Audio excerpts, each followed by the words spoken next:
স্নেহের ছাত্রছাত্রীরা, আজকের লেসনে আমরা আলোচনা করব হ্যালোঅ্যালকেনেরই যে আমরা প্রতিস্থাপন বিক্রিয়ার যে ত্রিমাত্রিক যে রসায়ন আমরা বিষয়গুলো মানে আগের লেসনে আলোচনা করেছি। আজকে সেই লেসনেরই একটা পার্ট দেখো, ডিএল বা আরএস নোমেনক্লেচার বা নামকরণ, এগুলো আমরা শিখব।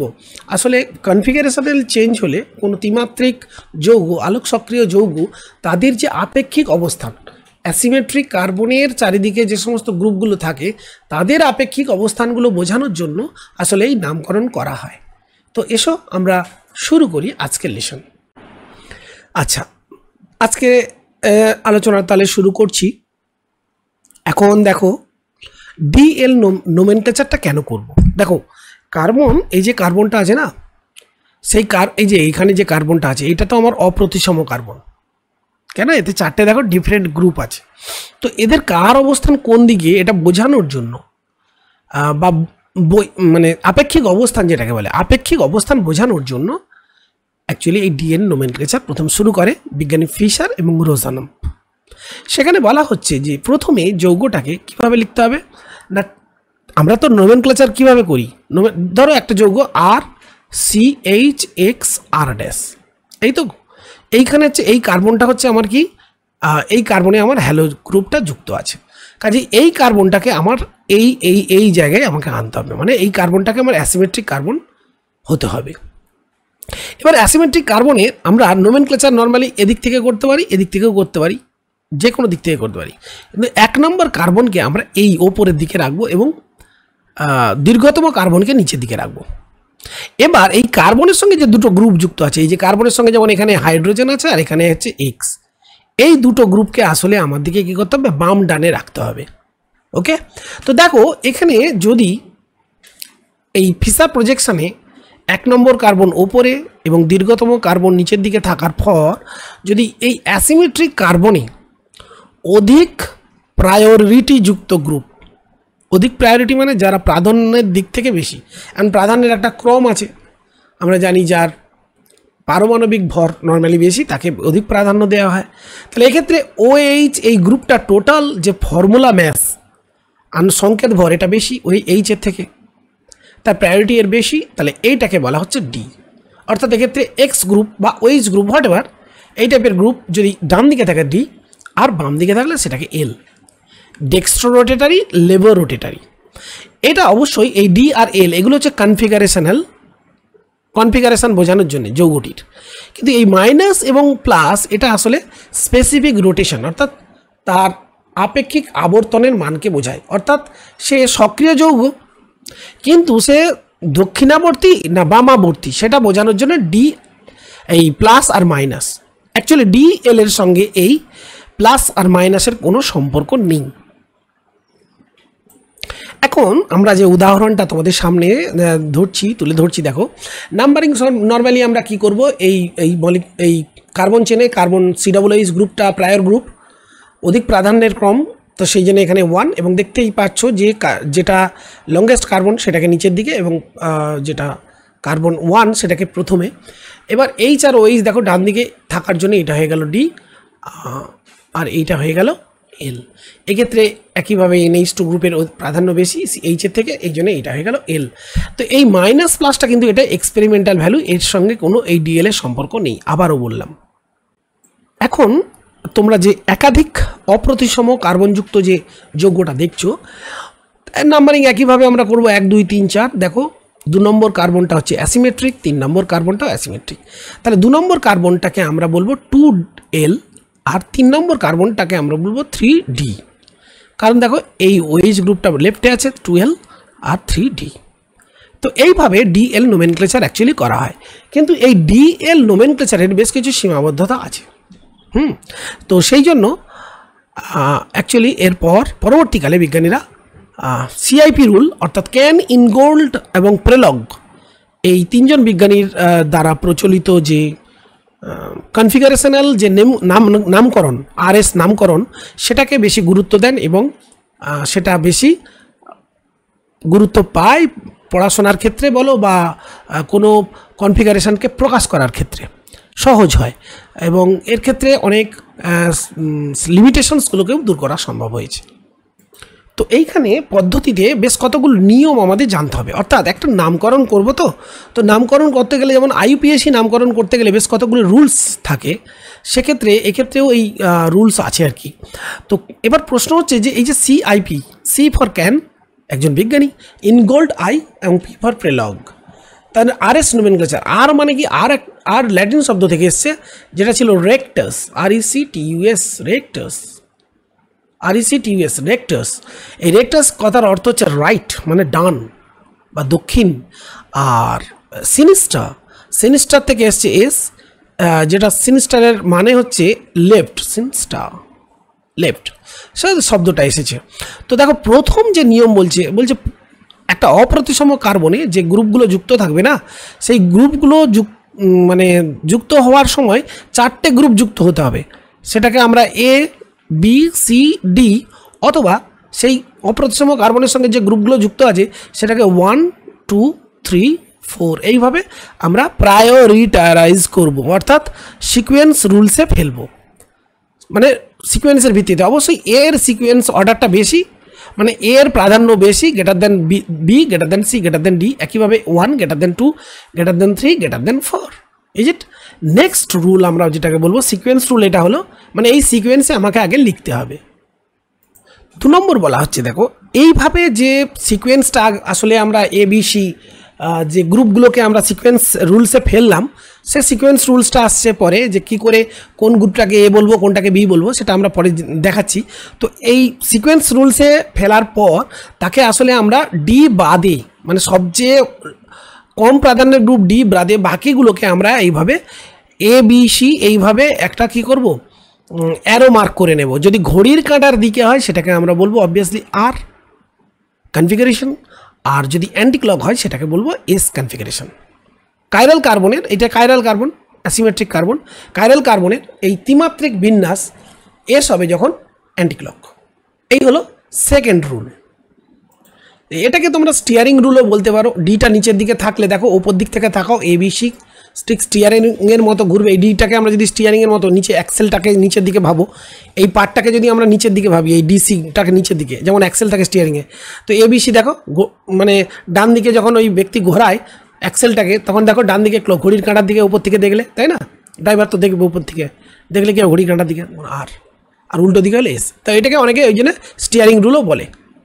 এবার দেখো যদি স্টিয়ারিং রুলে না আমার ফেলা সম্ভব হয় বা আমার অসুবিধা হয়, তাহলে আমি এপি বা ফিশার প্রজেকশানে ফেলবো। দেখো ফিশার প্রজেকশানে এই কার্বনটা হচ্ছে আমার অ্যাসিমেট্রিক কার্বন, এই কার্বনগুলো হচ্ছে আমার অ্যাসিমেট্রিক কার্বন।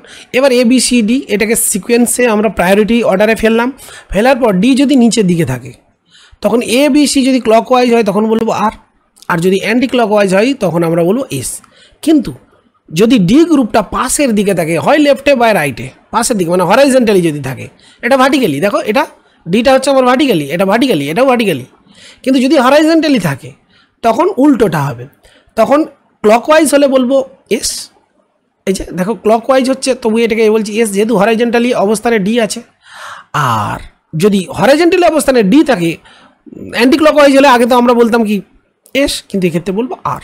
এই হচ্ছে সিস্টেমটা। তো একাধিক যদি আমার অপ্রতিসম কার্বন থাকে, মানে অ্যাসিমেট্রিক কার্বন যদি একাধিক থাকে, সেক্ষেত্রেও একই রুল কার্যকরী হবে। তাহলে এসো আমরা এখন দেখে নিই যে আসলে গ্রুপগুলোকে কি করে আমরা ABC বা ডি এই ক্রমে সাজাবো, তার কতগুলো রুলস আছে। অর্থাৎ সিআইপি রুলসের প্রাধান্যক্রমের যে প্রাধান্যক্রম নির্ণয়ের যে নিয়ম, সেগুলো আমরা একটু দেখে নেব। আচ্ছা দেখো, ধরো এটা একটা আমার অপ্রতিসম কার্বন, ওকে।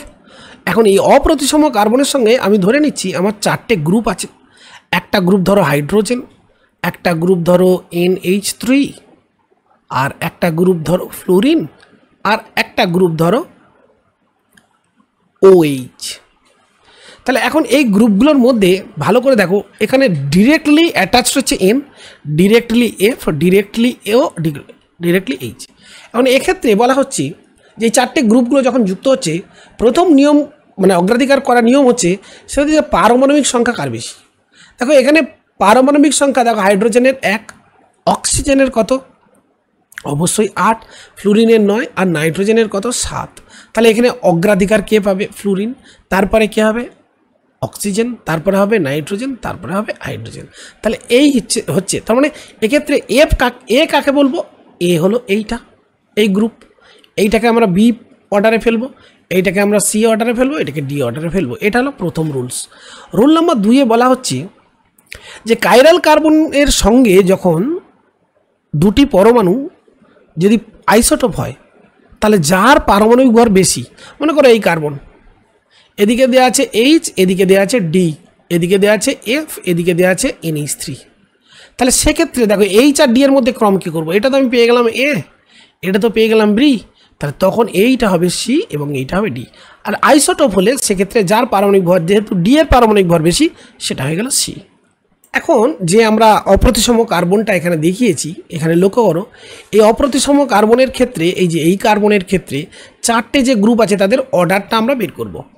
তো দেখো এখানে দেখো CH2 আছে গ্রুপ, এখানে আছে CH2, এখানেও CH2, এখানেও CH2, এখানেও CH2।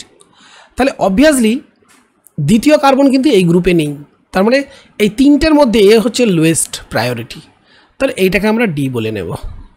এবার বাকি দেখো এখানে 2টি কার্বন সংখ্যা আছে, এখানে দেখো 3টি কার্বন আছে, এখানেও 2টি কার্বন আছে, তাহলে সবগুলোতেই 2টি কার্বন ন্যূনতম আছে। তো এখানে তো 3টি আছে, এখানে 2টি কার্বনের পরে আবার একটা কিন্তু Cl আছে, তাহলে অবভিয়াসলি সি গ্রুপ সবচেয়ে মানে ডি এর পরবর্তী গ্রুপ যেটা প্রায়োরিটির দিক থেকে নিচে, সেটাকে সি বলবো এবং সেটা এইটা হবে ইথাইল গ্রুপটা। এরপর দেখো সি আছে, এখানে সি আছে, এখানে সি আছে, এখানে সি আছে, আর দেখো এই 3 নম্বর কার্বন না থেকে সেখানে আছে ক্লোরিন। তাহলে অবভিয়াসলি আমরা জানি ক্লোরিন কার্বনের থেকে কি বেশি প্রায়র, তাহলে এই পার্টটাই যে CH2Cl এর প্রায়োরিটি বেশি হবে কম্পেয়ার টু এটা, তাহলে অবভিয়াসলি এ সবচেয়ে প্রায়োরিটি এ হলো, এই গ্রুপটাকে আমরা বলবো তখন বি। এই হচ্ছে সিস্টেমটা। নেক্সট, এবার নামকরণের ক্ষেত্রে যখন দ্বিবন্ধনযুক্ত কোনো গ্রুপ আসবে না, তখন আমরা কিভাবে দেখব? দেখো ধরো কোনো অ্যাসিমেট্রিক কার্বনের সঙ্গে যুক্ত এই টোটাল গ্রুপটা হচ্ছে এইটা, আর একটা গ্রুপ হচ্ছে মনে করো এইটা, তাহলে কে বেশি প্রায়র হবে? দেখো প্রথম কার্বনটা হচ্ছে এটা 1 নম্বর কার্বন, এখানেও ওইটাও এখানে 1 নম্বর কার্বন, কিন্তু দ্বিতীয় গ্রুপে দেখো কার্বন আছে, দ্বিতীয় গ্রুপে এখানে দেখো অক্সিজেন আছে, তাহলে অবভিয়াসলি দ্বিতীয় গ্রুপে যেহেতু অক্সিজেন আছে এবং অক্সিজেনের প্রায়োরিটি যেহেতু বেশি, তাহলে সেদিক থেকে CHO অবভিয়াসলি এই গ্রুপটার থেকে, প্রথম গ্রুপটার থেকে প্রায়োরিটি বেশি, অর্থাৎ এটা এ হলে এটা বি। তো এটাকে সিস্টেমে মানে নিয়ম অনুযায়ী ফেলার জন্য এটাকে বলা হচ্ছে কি, যে দ্বিবন্ধনকে আমরা এক বন্ধনযুক্ত কার্বনের 4টি যে যোজ্যতা সেটা পূর্ণ করব, এবং সেই পূর্ণ করার জন্য কিছু ফ্যান্টাম অ্যাটম যেটাকে বলে অলিক পরমাণুর কল্পনা করব। যেমন এই কার্বনের সঙ্গে দেখো এইটা বন্ডটাকে যদি আমরা ব্রেক করে দিই, তো এই বন্ডটাকে ব্রেক করলে কি হবে? এদিকে একটা কার্বনের হাত, এদিকে একটা, এদিকে একটা, এদিকে একটা, সেটা দেখানো হয়েছে এখানে। এই কার্বনের সঙ্গে এই কার্বন যুক্ত হবে, আর এই কার্বনের সঙ্গে দেখো এই কার্বন যুক্ত হচ্ছে, তাহলে এই কার্বনের সঙ্গে দেখো এইচ আর সি যুক্ত, এক্ষেত্রেও দেখো সি এইচ যুক্ত, কিন্তু এই সি যেহেতু এই বন্ডটা ভেঙেছি, এই যে এই বন্ডটা ভেঙেছি, এই সি এর সঙ্গে কি হবে না ও যুক্ত, অল্প না, মানে যে পরমাণু থাকবে এটা সি আছে ও এর সঙ্গে যুক্ত, তাহলে এই সি এর সঙ্গে অলিক পরমাণুটা হবে ও, আর ও এর সঙ্গে অলিক পরমাণুটা হবে সি। তাহলে দেখো এই সিটা মানে 1 নম্বর যে সি, সেখানে এইটা এইচ আছে, এক্ষেত্রে এরও এইচ আছে, কিন্তু এর ক্ষেত্রে সি আছে না, আর এর ক্ষেত্রে ও আছে, যেহেতু ও এর প্রায়োরিটি বেশি, অবভিয়াসলি এই প্রায়োরিটিটা বেশি। এইভাবে করানো। আর একটা গ্রুপ হয়, ধরো এরকম একটা গ্রুপ, ধরো CH3 C double bond C, এবার এই গ্রুপটা কোনো অ্যাসিমেট্রিক কার্বনের সঙ্গে যুক্ত। আর একটা মনে করো CH3 C double bond C CH3 H, এই গ্রুপটা কোনো অ্যাসিমেট্রিক কার্বনের সঙ্গে যুক্ত। তাহলে এক্ষেত্রে বলা হচ্ছে দেখো এটাকে আমরা বলি এটাকে বলি জেড। দেখো এই ডবল বন্ডের একই দিকে আছে CH3 গ্রুপ, এটাকে আমরা জেড নোমেনক্লেচার বলি, আর এটা যেহেতু CH3 গ্রুপটা উল্টো দিকে থাকে ডবল বন্ডের, এই যে এটাকে বলি। তো নামকরণের ক্ষেত্রে বলা হচ্ছে জেডের মানে CIP রুলসে জেডের প্রায়োরিটিটা এর থেকে বেশি হবে। এই হচ্ছে রুলস। এবার দেখো এই রুলসটাকে আমরা কতগুলো উদাহরণে দেখে নেব। ঠিক ওই নিয়মগুলোর উপর ভিত্তি করে দেখো CIP রুলসে বেশ কতগুলো গ্রুপকে এইভাবে সাজানো হয়েছে।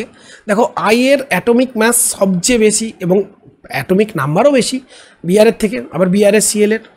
আবার দেখো CL আর S এর মধ্যে আমরা জানি CL এর অ্যাটমিক নাম্বার S এর থেকে বেশি। CL এর হচ্ছে দেখো 17 আর সালফারের হচ্ছে 16।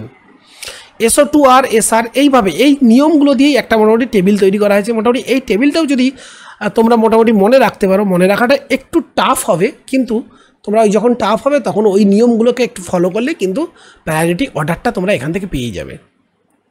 তো দেখো এরপরে আমরা বেশ কতগুলো উদাহরণের সাহায্যে আসলে সিআইপি রুলসটাকে এস্টাবলিশ করব যে কিভাবে আর কিভাবে এস নোমেনক্লেচারটা হচ্ছে।